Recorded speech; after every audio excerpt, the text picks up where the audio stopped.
Vicky Cogevina, welcome to Sports Management Podcast. Thank you so much for having me. Very excited to be here. I am very excited to talk to you. And you have worked for some time in the football industry, and you founded Gloria Football, which which was acquired by OneFootball, where you are now the vice president of women's football. So, can you tell us a little bit about this role and your journey? The word football comes up quite a lot, right, in the introduction. So I guess it's good to start to how I ended up here in this place, and it all started in Argentina. I'm a half Greek, half Argentinian. And I was very lucky to have an older brother that would take me to the stadium with him when I was very young. We're both fans of Racing Club, which is the third biggest club in Argentina. And it's also known to have one of the best fan bases in the world. So I basically learned football and learned what it means to be a football fan by going to that stadium every Sunday, and fell in love with the sport.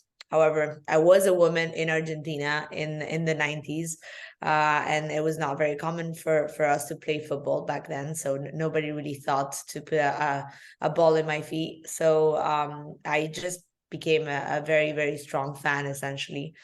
And when I was about 19 years old, I was working in fashion, and a very dramatic turn of events, because I thought I was going to be in fashion the rest of my life. My mother invited me to work with her in football. So she was already an agent representing Latin American players in the MLS. And she really wanted to expand essentially the agency and needed some help on the marketing side. So I joined her on what was a wild ride. As you can imagine, two women, mother and daughter, representing players was not common. It's still not common, unfortunately. But learned a lot about the industry and what it really takes to have the product on the field, right? Because as fans, the only thing that you see is 11 players playing, but it takes a lot more than that. So I fell in love with it. I knew immediately that I was going to spend the rest of my life dedicated to sport. And with the years, I started realizing that there was a lot more problems on the fan side than on the player side. So I decided to leave the agency and start Gloria Football, which is the company you just mentioned. I moved to San Francisco because this was a tech company, a consumer product for football fans, essentially, to build online community. And I thought that, the better investors in tech and the better, talent would be in San Francisco. So I moved there without knowing absolutely anyone and started pitching a football company to American investors. So that was on its own a very challenging experience, but I was very lucky after 147 no's to get an incredible investor, Alexis Ohanian, who was a founder of Reddit, but is also more famously married to Serena Williams, and essentially started this company over there. Now, few years later, we were acquired by our main competitor, OneFootball, because I think that we had done such a great work on the women's football side. They had realized that we were the right fit to essentially expand and double down on the commitment of women's football. So that's what I'm doing right now. I'm 3 months into the role, so it's very, very new. But yeah, that's a very long answer to your simple question, but hopefully I answered it well. Very well, I would say. And it was not a simple question. It's backtracking their whole career is a big thing. And so many questions from my side is very interesting. One thing is you said that there are more issues on the fan side than the player side. So what were some of the fan engagement issues or fan issues that you saw? I think that there was two that I particularly focused on. There's many, right? There's always room for improvement, especially in a sport that touches billions of people like football. But the ones that I was focused on was the community building aspect. So in my own personal experience, football was my way of building community and making friends around the world. I lived in 11 different cities, and I speak 4 languages, and all of that came not because I chose it, but because of my father and my father's work. And I always used football to make new friends. And as we continued to, develop this industry, the internet came in with full force and allowed people to connect around different subjects. And football being one of those subjects that really touches everyone in the world, it didn't really have a hub online. There wasn't a home for it. There wasn't a place for it where you could go as a fan and really interact with other fans, share news, and share the banter and all the beautiful things that come with watching a football match. So that was really the initial kind of vision for Gloria. Funnily enough, OneFootball had already been doing that for like 10 years by the time I started, but very far away from me in another continent. But that was really the first thing that we did. And then the second thing was the inclusion of women. I was ushered into football by my brother, and that is very common when you speak to women of my age, that a father or a brother or a boyfriend or an uncle or a cousin, basically a male figure, ushered them into football and allowed them to come into football. And I realized that the newer generations, because they had this access to social media and the internet that we didn't have, were kind of choosing to get into it by their own merit. And that was a very, very powerful consumer behavior that didn't exist before, but now someone needed to do something about.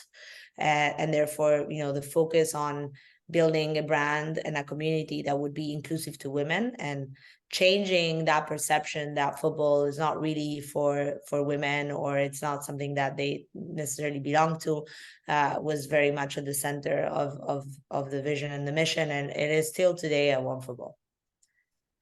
Mm-hmm. Yeah, so they saw the potential from Gloria and acquired, and now you're the vice. So you are leading the women's football for OneFootball. Is that fair to say? Exactly. Yes. OneFootball is a company that has been around for almost 15 years now. They were one of the first 100 apps on the App Store. So it's really a company that has been around for a while. And they've done an incredible job in supporting the men's football ecosystem in the past, more than a decade now. The growth of women's football has come very rapidly, and really surprised a lot of people, I believe. So now they're coming in, or we're coming back in and doubling down on this new product, on this new audience, and really supporting its growth. And I believe that we have the very best platform to do so, not only because of the sheer amount of users that already exist on OneFootball. There's about 120 million monthly active users, 120 million monthly fans of football, where that we can reach, but also the infrastructure and their resources and incredible talent to kind of lead the way in terms of the growth of the women's game. So that's the main goal, to help grow the women's football. Exactly. Yeah, absolutely. I mean, it's a business. It's a business opportunity. This is the other half of the world we're talking about. It's not small. And as I always say, the last 100 years, football has been built, sold, marketed to men, and it's been very successful. And now it's time for the women, right? We need to build a product and to think about them and market it to them in a way that might end up being very different from what we did for men, to create a whole new business category that has an underlying gender equality movement that is very, very powerful, because obviously a sport like football that has been male dominated for so many decades now has women playing on the field, has female executives making, pivotal decisions for all these institutions, whether it's a club, a federation, a tournament. All of those things are very much inspiring for your normal average, female consumer. And we gotta use all of this as a vehicle for gender equality, but again, as well as an incredible business opportunity, one that I don't think you see many times in a generation. Definitely. And I think women's sports in general is a great business opportunity. But as you said, like football is such a strong sport. It played on all continents. now also with the United States taking a bigger interest in what they call soccer, football, how do you see the growth potential if we look in different markets? Because you have insight from South America, for example, where football is huge today for men. How is the women's game there, for example? How do you see the growth in US, Europe, and so forth? So I think that that's what makes the whole story of women's football so interesting. It's because it's become a global movement. It's not really only in one place. And I believe it started for the normal audience, because obviously before that there was a lot of people working really, really hard to bring women's football to where it was. But that 30th of March in the Camp Nou Stadium with Barcelona played Real Madrid in the quarterfinals of the Champions League, and 91,000 fans showed up to cheer for the Barcelona team. That day, things changed because we suddenly all realized, I think, and I was at that game, and it was one of the best days of my life, that there was space and interest for women to play the sport and for a whole new audience to follow it. And this audience was obviously more women, but as well families, younger children, men and women, that would now come into stadiums and enjoy this beautiful sport in a much safer and healthier way. But that really ignited a revolution that continued on until the end of that tournament, the Women's Champions League, with a final in Torino, in Italy, of all places, in the Juventus Stadium, that also forced the Italian Federation to professionalize women's football. So kind of, a domino effect that then, culminated in the summer with the Euros in the UK. That was an immense, success, obviously, with not only the attendance, but the viewership, and with this cherry on top of the cake, where England brought it back home finally after over 60 years, in a country as well where women's football had been banned for almost 50 years prior to that. So the domino effect started in Europe, but then had massive effect in Africa, for example. So basically the Euro version of the African Cup, there was another attendance record broken over there. It continued in the United States with the local league, so with the NWSL, where a team like Angel City, that was an expansion team that was playing its very first game ever, not only had sold almost $50 million worth of sponsorship, but had also filled the LAFC stadium, which is a MLS men's team, and continued all the way to South America, where in Brazil and Argentina, two very, very powerful footballing nations, but that had historically been very much male-dominated. Now you've seen, La Bombonera filled with fans watching women play in such a historic stadium. And in Sao Paulo, 3 weekends in a row where they broke their own attendance record after the other, reaching up to almost 44,000 fans in a stadium to watch women play. So the reality is that every market has its own momentum, but there is a global momentum that I think is helping local efforts, right? I think the UK right now is definitely leading the effort, which is I guess I'll use the dramatic effect or dramatic turn of events, because the US had been such a powerful nation in that regard. But right now, the growth of the WSL over here, and the quality of the games, and obviously England being the footballing nation it always has been, it's leading the effort. But I think it's also raising the bar for everyone around them, and culminating in the Women's World Cup, which is not minor, coming up in a few months from now.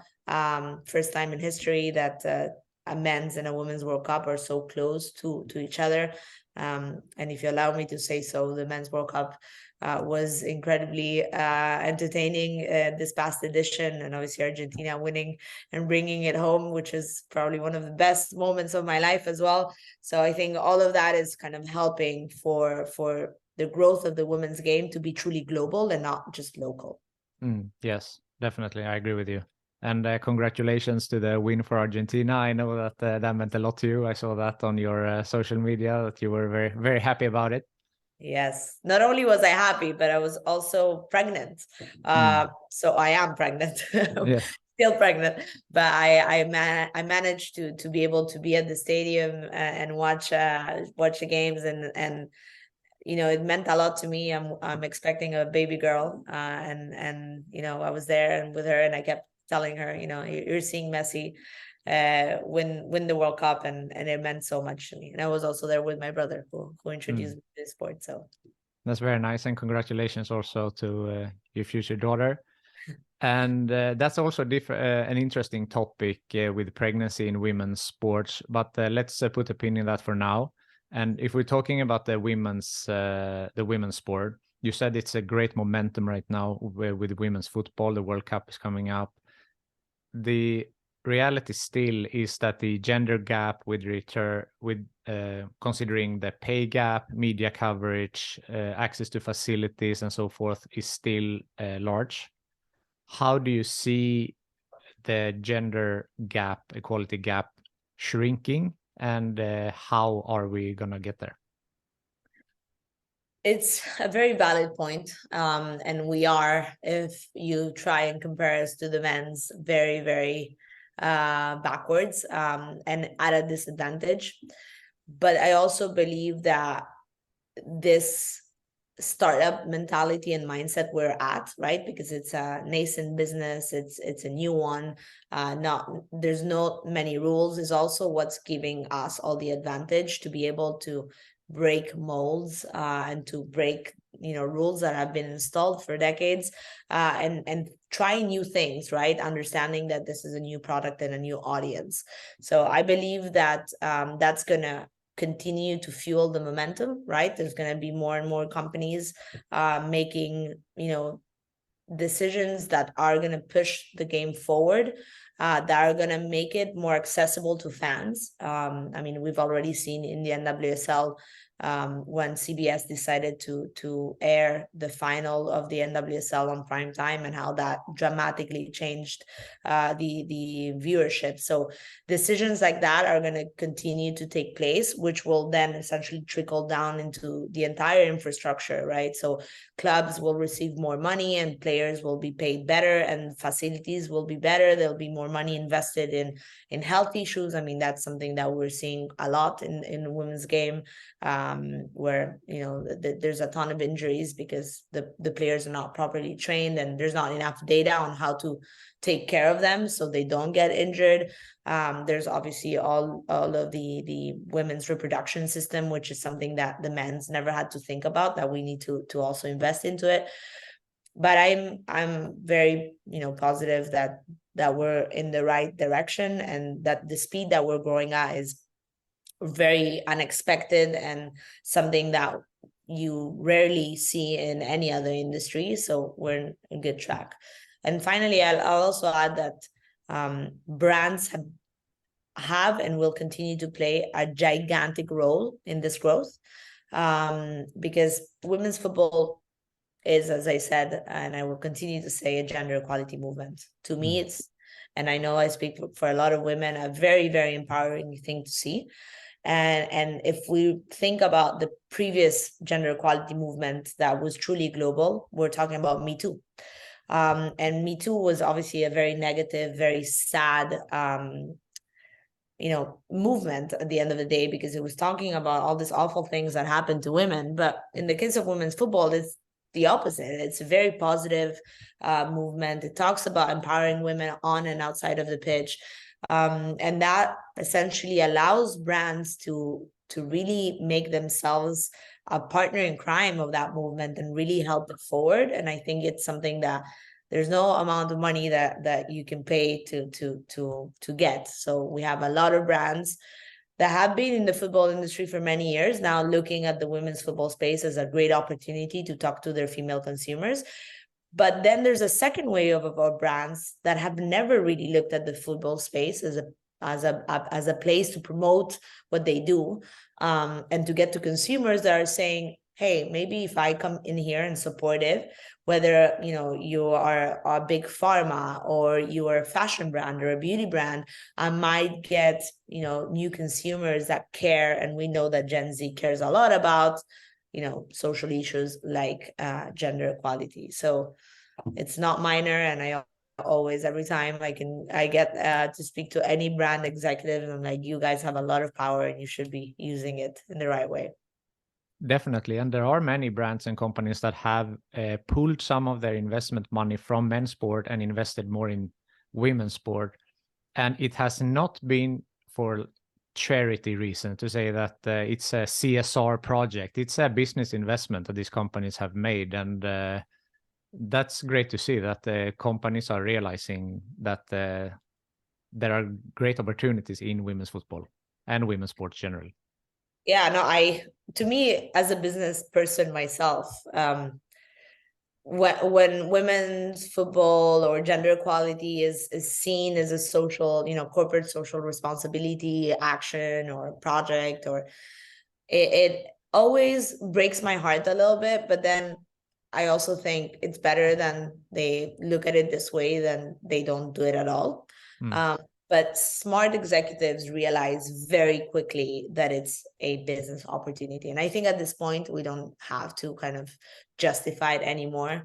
It is a new audience, an audience that spends more money, that takes more decisions in the household, and an audience that in numbers is just bigger, right? Because if you're thinking about a family going to a stadium, it's one person versus four. So how much money can you generate from those consumers? And so, yeah, it's definitely a very, very big business opportunity. Yeah. And you spoke about the female reproductive system, and that this, of course, is different from males, and how to handle that for especially for female athletes. And since it's in your case now that you mentioned that you're pregnant as well, it's a topic that is current here. So how do you see this topic for women's athletes, and how can that be best handled? Look, I think it comes down to performance, right?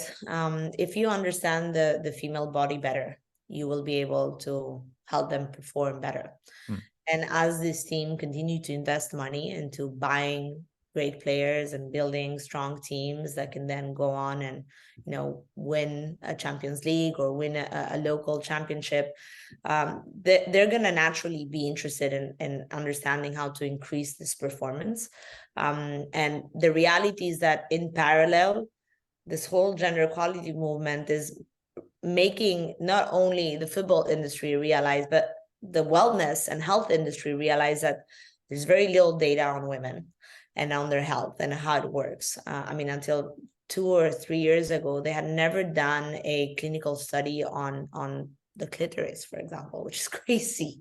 It's crazy. It's like it's just something that if you think about it, how come, you know, nobody invested into understanding the other half of the world's body? Also because, again, it's a big business opportunity. If you can provide them with better products and better medication and, you know, better tracking devices, whatever it is, then you already are creating a new business model and a business unit. And I think that it's kind of feeding into itself, right? There's this kind of growing need and interest of understanding the female body. And then when you put it onto the football space and seeing how when you don't take care of it, it actually becomes a really negative thing, not only because it's sad to see players injured, but also because these clubs have paid money for these players to be there and now they cannot play. So I think that the clubs are already realizing that they have to take time and invest in this. There's teams like the US women's national team that has been doing it for many, many years. So, you know, there's people that are very knowledgeable about it and on how to implement it. There's new technologies coming out where you can sync the period of players in a team, which is very helpful in terms of performance and being able to predict how players are going to react in a specific game. So there's a lot of information, and there's there's a considerable amount of people and companies working towards that. Again, with the motivation of building a better business, whether it's a club or whether it's a brand. Yeah, for sure. The physiology aspect is super important. But also if we talk about it from like an employment perspective, you need to give these women the security because they will be out for at least a year, right? They are pregnant for 9 months and then whatever the recovery period is. And then you have the psychological effect as well. You have, in some cases, postpartum depression or other things that might occur. So just, to see the whole picture and give the security to these, let's say, women's football players in this case, that they have this type of support, that they can get the psychologist if needed. They have a physician. They still have their employment. Their contract will not be cut just because they get pregnant. I mean, all of this, it's a big question. No, absolutely. And I think that for athletes, not only in football, but, in tennis and every other sport, the question of will I perform as well as I did before I was pregnant is always something that is there and in the back of your mind. And so you see women kind of delaying that process to much later on. But I think that with the right support and the right information, the female body is incredible. And I'm experiencing it myself, like growing a human being and developing organs. And I always joke with my partner. I'm like, what are you doing? And he's like, I don't know. I'm on my phone. I'm like, well, I'm building a brain. So it's pretty amazing what we're doing and how, that body naturally needs to go back to its original shape and form. And there's a lot that we can do to help that. And I think that the clubs specifically and coaches and the coaching staff is responsible to be able to create that safe space, as you said. I mean, until 2 years ago, being a professional female footballer was not really a career because you were making not enough money to justify having only that job. So all these players had 2 or 3 other jobs on the side. So now, we're kind of moving really quickly into, okay, well, now it's a job and now it's well paid or, better paid than before. How can we also think about all these other things, right? Because it's not only about being pregnant. Think about a player, for example, that, plays in Latin America and a club wants to buy her and bring her to Europe. That player maybe has a family and has kids, and it's a much different decision for a woman to move her whole family and to be okay with that than a man, right? Like men have their wives and wives take care of the children and they're totally okay with, moving around because it's part of their careers. Now, for women, like if they have 2 kids, for example, and they have to move to Spain, they have to consider, like, am I getting paid enough to be able to, sustain my whole family? Like, am I the breadwinner? And if not, can whether it's my husband or my wife support me in that aspect? So there's a lot more to think about. But I think that it's starting to become more and more normal. And as time goes by, it's going to become better as well. Yeah, I think so too. And I really believe that's the case. If we talk a little bit about you and your career, we mentioned before that you founded Gloria Football. You have a passion for sports tech in general. So how did you said that your family was a big reason for why you got into football, with your brother and then your mom being an agent. Mm-hmm. So how did you start out in sport in general? And sports tech, did you study in the STEM studies or and then that up until how you founded Gloria and onwards? No. my answer is no. I didn't study anything related to it. I actually studied fashion. And I never thought I would end up working in football, but because it wasn't really an option, right? I don't think that when you're a woman and you're 16, you're like, I want to work in football. Like now it's becoming more and more normal. But when I was 16, it wasn't definitely the case.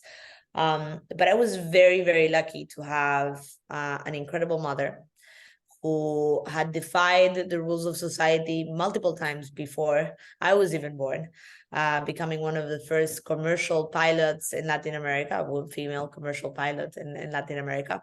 And then, becoming a football agent, which was also very rare. At that point, we actually became the first ones that weren't related to a player.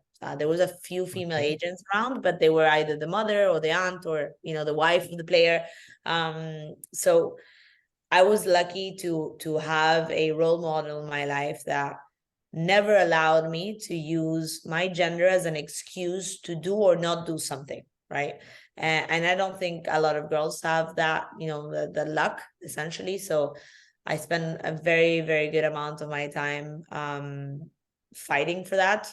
So I'm on the board of Women in Sports Tech, which was an incredible NGO based in the United States that do exactly what you just said. They make sure that in high schools, girls are taking more STEM classes, and they provide internships and mentorships and fellowships in big sports tech companies, so women can kind of set their foot into the industry without too much friction. They also give an incredible platform to women like myself to tell their story. That makes it, more and more accessible to a little girl to say, I see someone that looks like me, and therefore I can do it as well. But in my particular case, it was my mother, and then I kind of built my own table and brought my chair, because there wasn't anywhere where I could sit. So I decided to create my job. And I became CEO of a sports tech startup. And then after that, I won football as well. Like I created my job as VP of women's football, and I'm incredibly proud of all of that. But I'm also hoping that it doesn't take starting a whole company or a couple of companies to then get a job like the one that I have today. Yeah.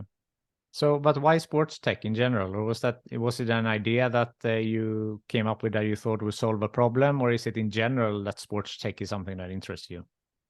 So I think there's a couple of things. On the one side, my last job before I moved into football was at a tech startup. It was a fashion tech startup, Net-a-Porter, that still exists, and it had a female founder, which 12 years ago it was very rare. And working at that company, I realized how powerful tech is, right? Building software and how many millions of people it could touch, and how it could really change the whole way our industry works, right? So Net-a-Porter basically did the impossible by selling luxury items online, something that 20 years ago no one would have ever believed it could be possible.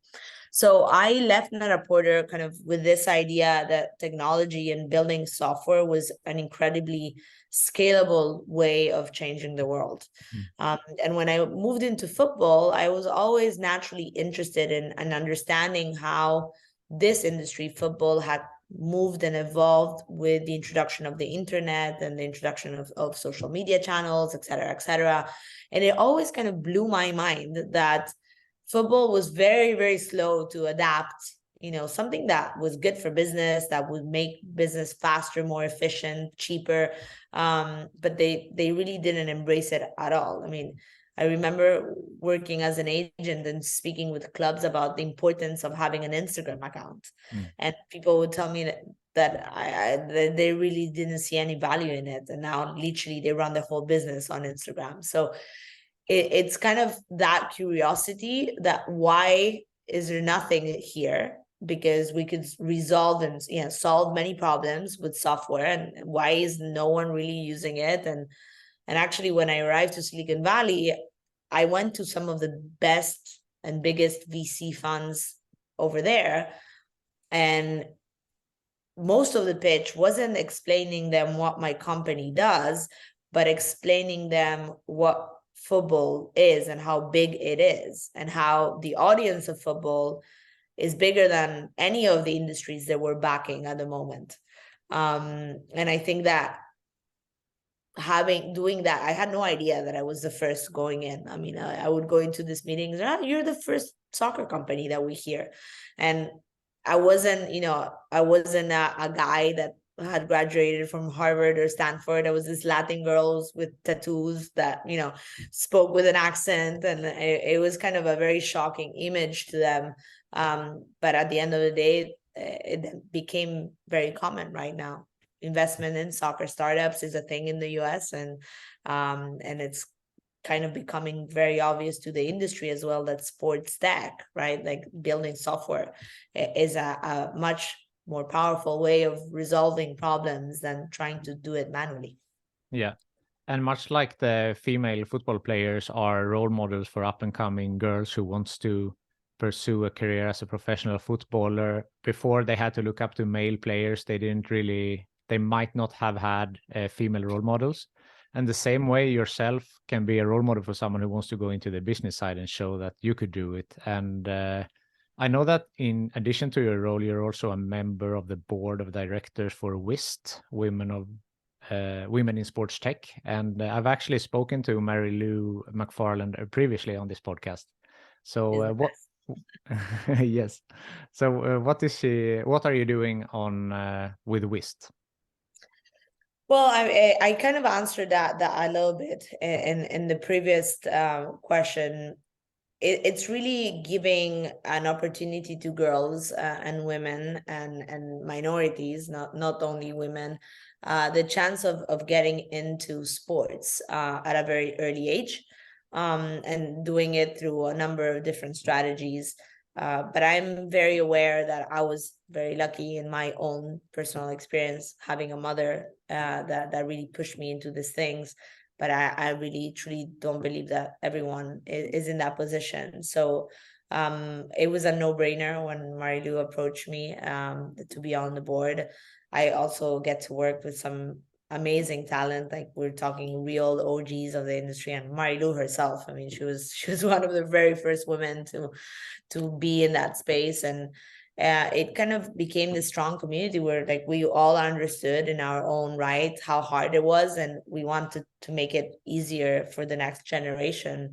And I'm not going to take any credit because this is all WIST credit. They've done an amazing job at finding, girls and people of color, and that really had a massive passion for sports but had absolutely no idea how to get into it, and guiding them through that process, and then helping them transform themselves into sports tech execs, which I think is fantastic. Yeah, definitely. And to get more women into this in sports tech in general, in show that it's possible. Mm-hmm. You're also an ambassador for gender equality in the United Nations. Yes. I have a lot of titles. A lot on your plate. So what does that role include?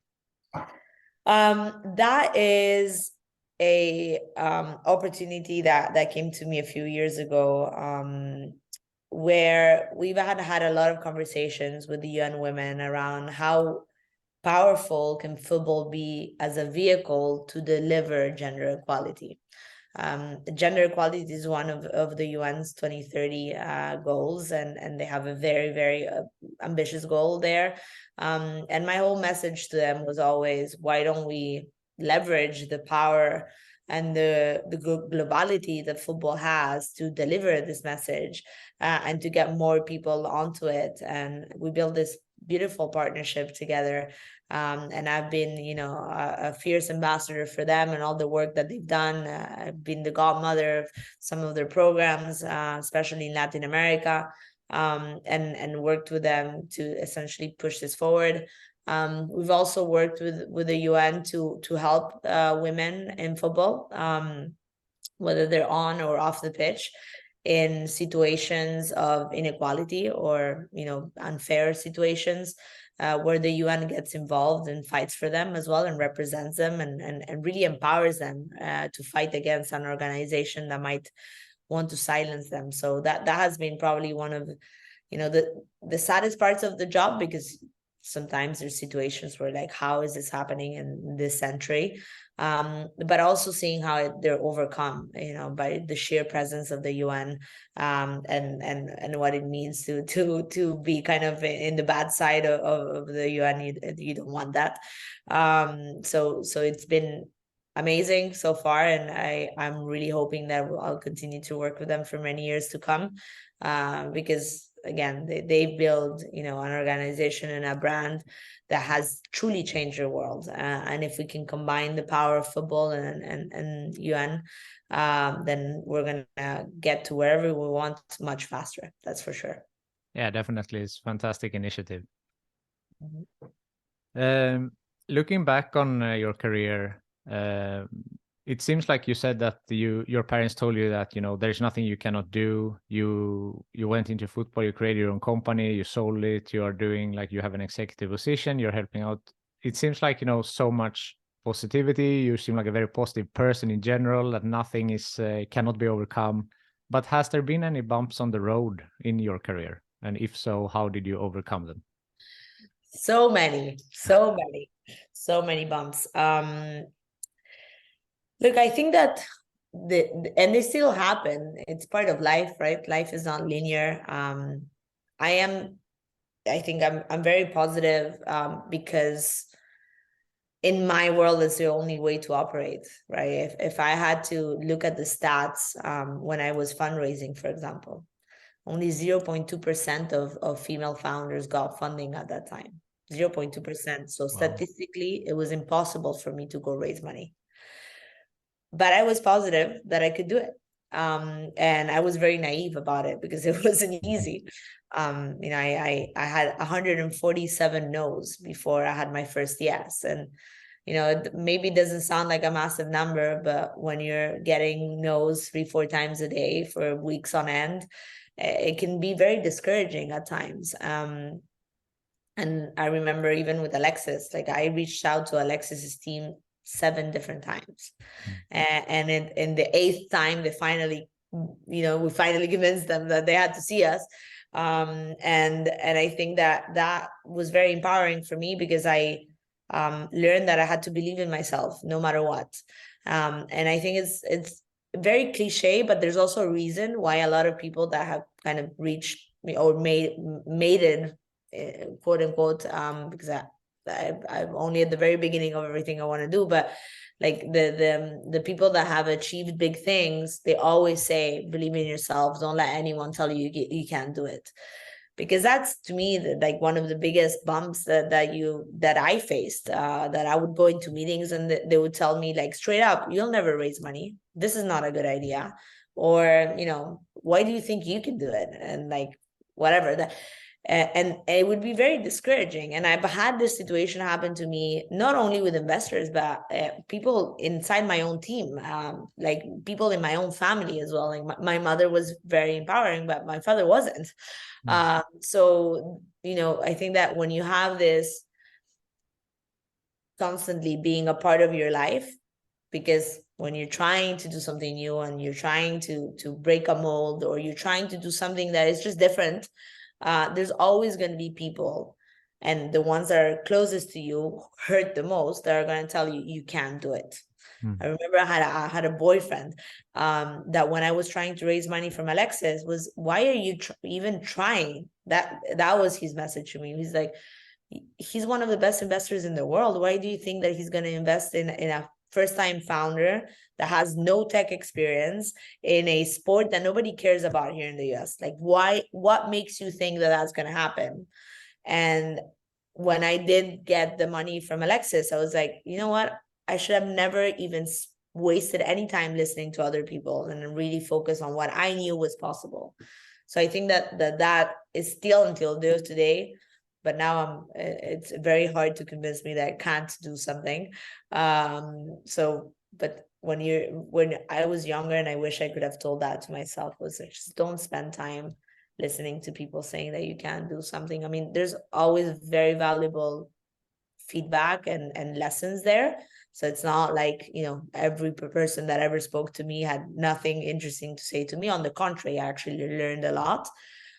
But in the space of telling you how the future was going to play out for me, that was when I should have never believed anyone or never even entertained that, because nobody knows how the future will develop. That's a reality. You can be the best business person in the world and you still don't know what's going to happen tomorrow. And therefore that means that it's a whole world of opportunities and possibilities. And I keep that mindset very close to my heart. And I think it's really what keeps me driving and not like going totally crazy. Yeah, that's very interesting. And what you said that with your father, I heard a quote from a guy named David Meltzer in the United States. He's also working partly, I think, in the sports industry. He said that just because someone loves you doesn't mean that they give you good advice. And he gave a story from his mother that he wanted to invest in selling legal research online, and she said that the internet, that will not, that's not the future. And so I mean, in the same kind, you heard that, and of course that might be tough to hear from a father and a mother figure, but still that you kept on going and succeeded. That's very inspirational and motivational. Someone told me this the other day, and I absolutely loved it. It was an investor, and he told me, I always look for people or entrepreneurs that have had someone in their lives tell them that they couldn't do something they wanted to do. And they're like 9 out of 10 times, those are the people that really make it happen. And it's sad, right? Because, it's a moment that really hurts you and marks you as a human being when someone that you love says you can't do something, but then it truly becomes your fuel to get it done. So if you're listening to this podcast and someone is telling you that you can't do it, use it as your fuel and prove them wrong. There's nothing more motivating than that. I love it.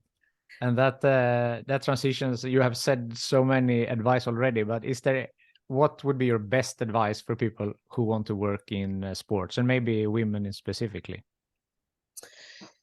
So my best advice, so many of them, but I think that the easiest one to implement would be, if you know that you want to work in sports and you have an interest in it, try and find someone that has a job similar to the one that you would want to have, and then offer to intern for them or offer to learn from them. It's I think for any sports exec, it's not been an easy road. It's an industry that is very sexy and a lot of people want to work in, so everyone is usually more than open to giving you advice and mentoring you. I mean, I've had a fair share of mentors myself. And then if that job doesn't exist, which is what happened to me, then just go and create it. I know it sounds much more difficult to do than to say, but if it doesn't exist, that doesn't mean that it's not there out there for you. That's great. I love that. We have talked for quite some time about you, about football, about the business of women's sports. Is there something that I haven't yet asked you that you would like to mention? That's a great question. I think, maybe talking a little bit about the future consumption of female fans, because we speak a lot about women's football and we speak a lot about professional players on the pitch, and we speak a lot about how this whole industry is growing a lot with the Women's World Cup, but what does that mean for female fans? And I think that's something that is not discussed enough yet, and is probably the most interesting part to me as a female fan my whole life. I really am eager to see brands talk to me for the first time, and I'm eager to live in a world, in a society where loving the sport is cool for a woman and it's something that is totally normal, and not what happens to me, that even until today, with all the things I've done in my career and in football, I can sit down in a table with men and my opinion will be worth less than whatever they have to say, and it's only because of the gender. So I don't know if you want to talk a little bit more about this, but to me, that perception shift and that kind of understanding that women need to be invited into the sport, and how that is again gonna generate this gigantic business opportunity. Yeah, definitely. So I think there was two parts there. You said in the end that you were in the room, then it's more from an executive side that, or in a business meeting, that your opinion is not as much worth as a man's, and that's one. It was actually more on the personal side. Oh, okay. Oh, sorry. Okay, then Yeah, then I yeah. was great. Thank you for clarifying. So when you say the female fans and you want to be invited and be seen by these brands, are we talking, for example, merch that you make that maybe in more women shapes or colors, for example? That could be one thing. Or how do you see this fan engagement from the brands, or to be more focused on women? I think that before we get into the products, there's a very big foundational marketing aspect to it, right? How do we speak to female fans, and how do we convince them that this is something for them, right? I always use this example with cigarettes. Back in the 1930s, cigarettes weren't a product for women. Actually, women that smoked were perceived as a lower class woman. It was something that was super badly seen. And you can translate that example, to football very much, right? A woman that watches football is a masculine woman, is a woman that doesn't care about putting on heels or makeup, is a woman that loves to be only with boys and doesn't have girlfriends. And I think that cigarettes, even though a much unhealthier and negative product, was very successful in changing that perception, and utilizing Hollywood and fashion magazines and like this very powerful female figures and a messaging that was undeniable. The biggest campaign that they did at the beginning was called Torches of Freedom. How good is that? Yeah, it's great. Basically, every time that you inhaled cigarette smoke, you were inhaling freedom. And back then, freedom for women wasn't a normal thing at all. And I think that this needs to happen in football as well. We gotta show women that going to a stadium or wearing a jersey or being a fan of a team is a very positive, cool, hopefully sexy, mainstream thing to do.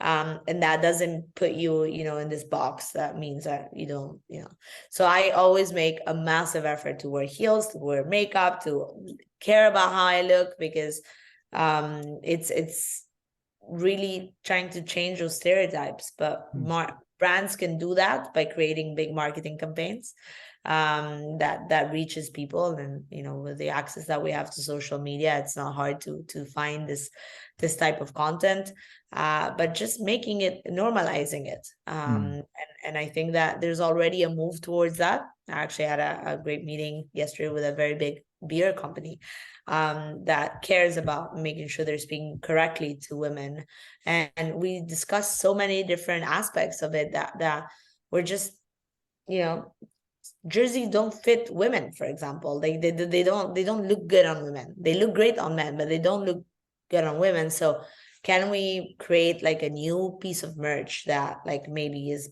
better fitting? And can I do it in collaboration with Gucci or Louis Vuitton? Or can I use some of the clout that this big luxury brands have to make it a cultural moment? So there's so much to be done there. I could speak about it for hours. Yeah, but yeah, I understand what you're saying. And so first, not to look on the product on the first hand, but first to change the perception and to change what people think about it and feel about it, and to normalize it. And when that's the first step, and then later on, or maybe at the same time, you're looking at this, for example, the jerseys and equipment to better fit women. Exactly. Even going to a stadium, if you think about this, like the experience of going to a stadium involves drinking beer and involves, kind of being rowdy and loud. And now it's changing because there's a lot of families going. Like, I can assure you, if a club decides to sell oat milk lattes, they're gonna make a lot of women happy. And it's such a small thing, right? But it's like, okay, they're thinking about me. Like, I don't think a guy would ever care about drinking an oat milk latte, but a woman would, you know? So it's very small details in some cases where it's like, hey, we're thinking about you and we're thinking about how to make this a place that you want to come to. So hopefully more and more people will do it. Yeah, for sure. And I mean, we're talking about female fans, but it doesn't mean that they have to go only to female sports, obviously, or women's football. I mean, we're talking in general for women as fans. And I mean, just offering this oat milk latte doesn't mean that you don't offer beer. I mean, we're talking about how do we include men and women at the stadium.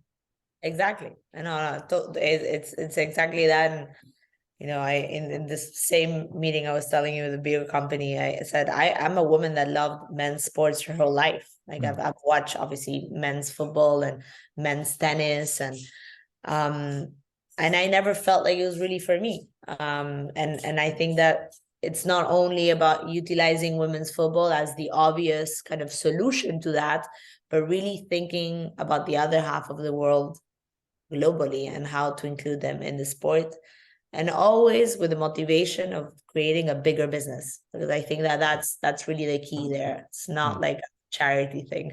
Yeah, exactly, like we talked about before.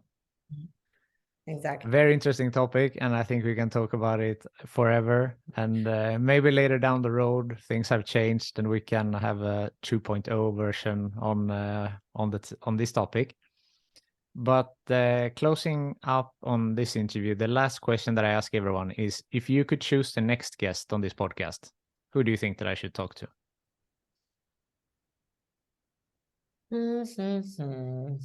Let me think. I think you should interview my CEO, Lucas von Kronak.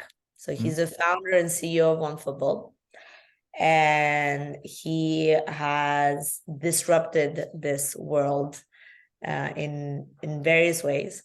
And I don't think he gets enough credit for it. So he should definitely be your next guest.